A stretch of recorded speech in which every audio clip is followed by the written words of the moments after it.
রয়েছি টাঙ্গাইল-3 ঘাটাইল আসনে। এই ঘাটাইল গণপাইলট হাই স্কুল এই কেন্দ্রে আপনারা দেখতে পাচ্ছেন যে এখানে লাইন দিয়ে বিএনপি মনোনীত প্রার্থী অ্যাডভোকেট ওবায়দুল হক নাসির কিন্তু লাইনে দাঁড়িয়ে ভোট দিচ্ছেন।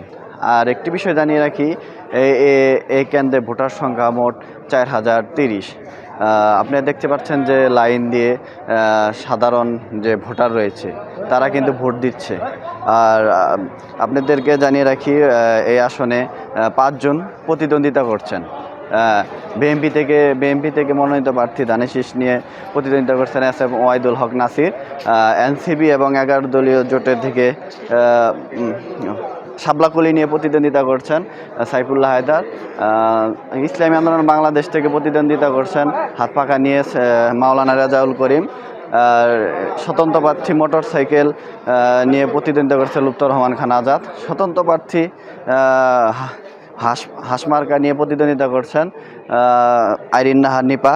আর এই আসনে মোট ভোটার সংখ্যা রয়েছে 3,82,750 জন।